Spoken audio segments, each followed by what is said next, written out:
La sélection librairie du mois d'août.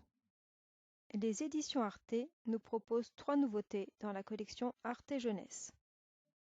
Sametka, par le créateur de La Petite Taupe, raconte les aventures de la chenille qui danse. Sametka est un film d'animation pour les petits à partir de 3 ans. C'est un film poétique dénonçant gentiment les dérives de la célébrité. Un cahier de jeu accompagne le DVD. Le rêve de Galiléo. Laissez-vous transporter dans un voyage enchanteur entre le ciel et les étoiles à travers 5 courts-métrages d'animation amenant différentes réflexions sur le ciel et les astres.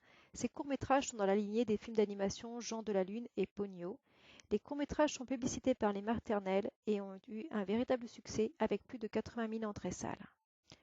Vous pourrez suivre des aventures 100% fruits avec Torben et Sylvia, l'histoire d'une amitié entre une pomme et un ver.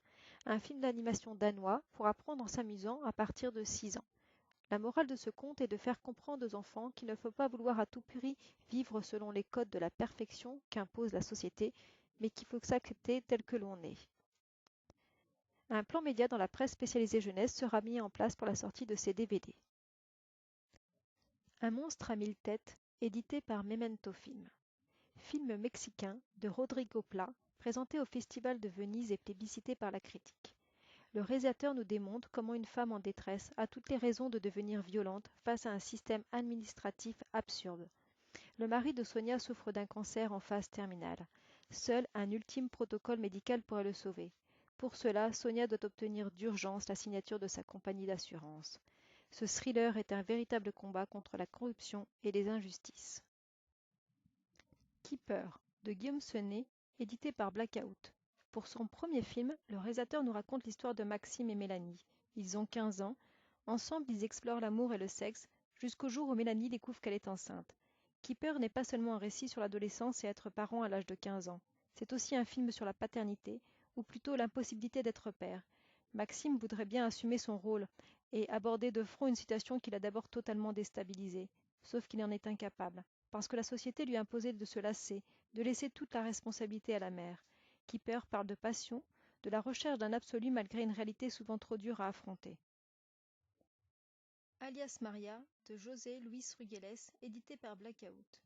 Le film a été présenté à un certain regard au Festival de Cannes 2015. Il nous raconte l'histoire de Maria, 13 ans, enfant soldat, enceinte, qui grandit dans la jungle avec la guérilla. C'est un huis clos au cœur de la jungle colombienne. Le cinéaste et son équipe se sont inspirés du récit de ces adolescentes ou jeunes adultes qui ont vécu au plus près de la guerre dans la jungle colombienne avec la loi de la guérilla. Le règlement intérieur de Michel Villermé avec Patrick Chenet, édité par l'Harmattan. Un des premiers films du réalisateur ayant reçu le premier prix au Festival du scénario de Nice en 1978.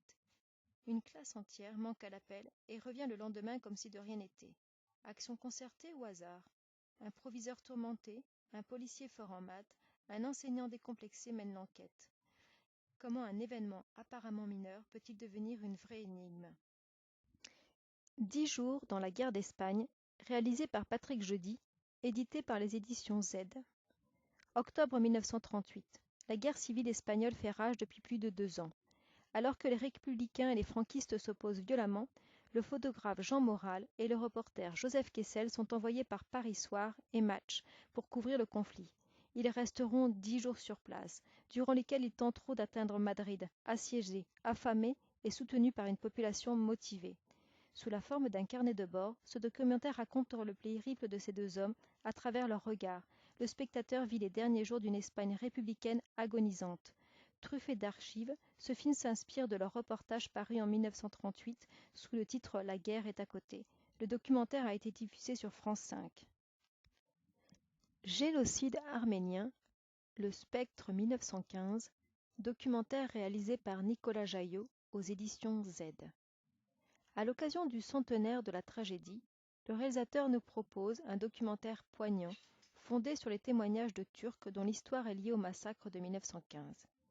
Ce film va plus particulièrement à la rencontre d'un journaliste et intellectuel turc, Hasan Cemal, petit-fils de Cemal Pacha, l'un des planificateurs du génocide, et d'une arménienne, avocate et militante des droits de l'homme, Fethi Setin, petite-fille d'une rescapée du génocide.